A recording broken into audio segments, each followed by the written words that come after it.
Olá, eu sou o psicólogo Ricardo Chagas e no vídeo de hoje eu vou fazer uma análise psicológica do Batman interpretado por Robert Pattinson no filme The Batman, lançado em 2022 e dirigido por Matt Reeves. Lembrando que a análise contém spoilers. Apesar de amar cinema, confesso que não tenho muita familiaridade com os filmes de super-heróis.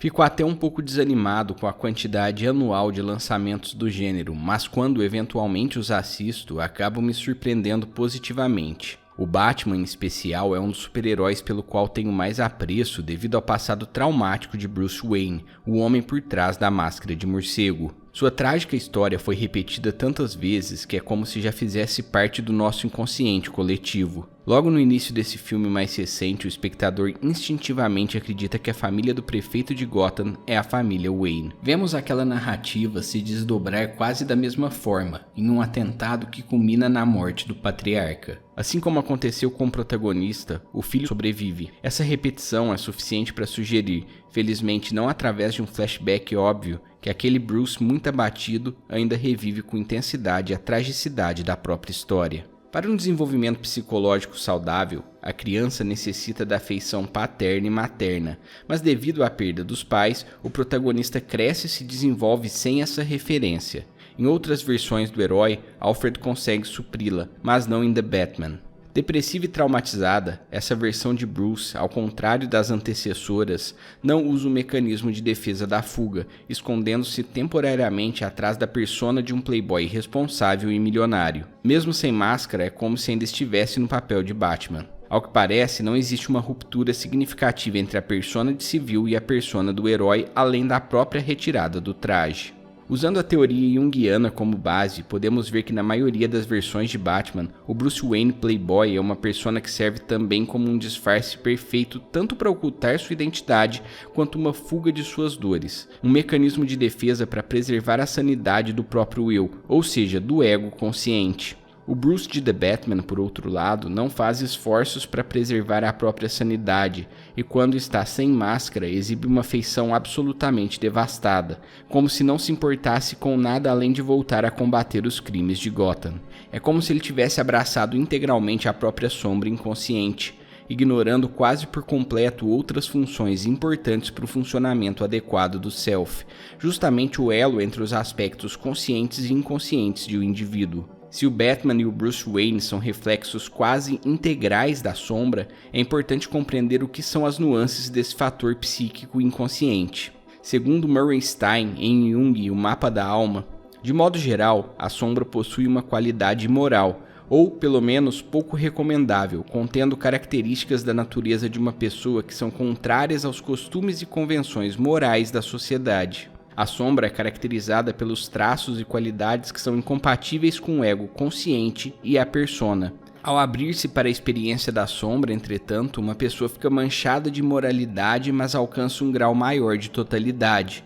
Isso é, na verdade, um dilema diabólico.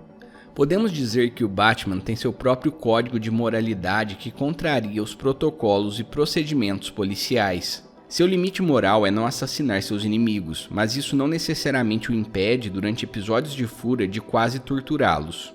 Isso quer dizer que ele até consegue alcançar uma totalidade satisfatória com essa busca incessante por vingança. O problema é que não há equilíbrio entre seus outros fatores psíquicos e no decorrer do filme ele se perde como se afogasse nas profundezas da própria escuridão.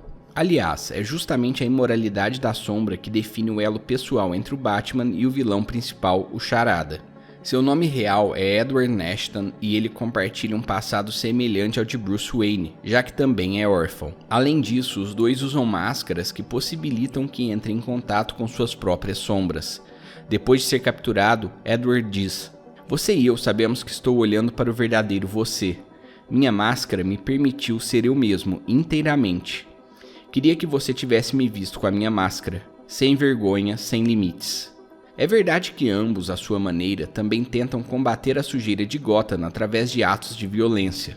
Em seu discurso vilanesco, Edward tenta colocar suas atitudes e as do Batman no mesmo barco. Todavia, apesar de tantas semelhanças na maneira de lidar psiquicamente com as suas respectivas sombras, eles se diferem em um ponto primordial.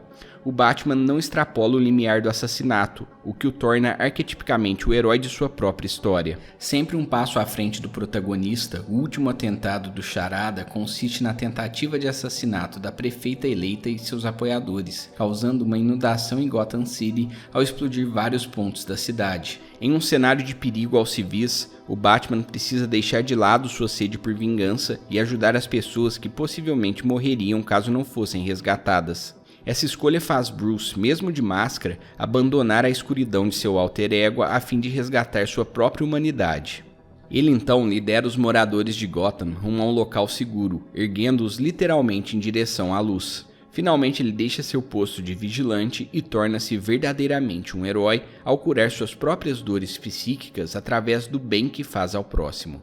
Em seu discurso final, ele diz: "Estou começando a ver. Eu causei um efeito aqui, mas não o que eu pretendia. Vingança não mudará o passado, nem o meu, nem o de ninguém. Eu tenho que me tornar mais. As pessoas precisam de esperança, saber que tem alguém com quem contar. A cidade está com raiva, com cicatrizes, como eu. Nossas cicatrizes podem nos destruir, mesmo depois de curadas as feridas físicas. Mas se sobrevivermos a elas, elas podem nos transformar. Elas podem nos dar o poder de suportar e a força para lutar." Esse monólogo indica que no final ele deixa de ser apenas sua sombra e consegue adotar uma persona mais heróica, que se sacrifica pelo bem alheio, um contraponto interessante aos principais alvos do Charada, ou seja, políticos que não cumpriam suas promessas e não se preocupavam com o povo. Sendo assim, é bem possível que na sequência de The Batman encontremos um Bruce Wayne mais dissociado das sombras de seu alter ego. É claro que ele não deve abandonar a própria sombra, afinal, ele precisa dela para uma jornada pessoal rumo à individuação.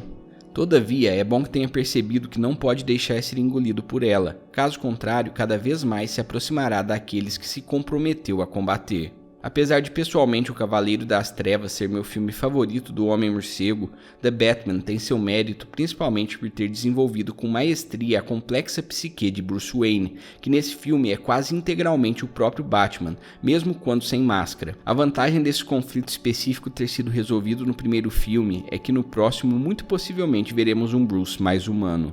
E agora eu te pergunto, qual é o seu Batman favorito do cinema e por quê? Deixa a resposta aí nos comentários e além disso deixa o like e compartilhe o vídeo com algum amigo que curta cinema e psicologia. Cuide bem da sua saúde mental e até a próxima.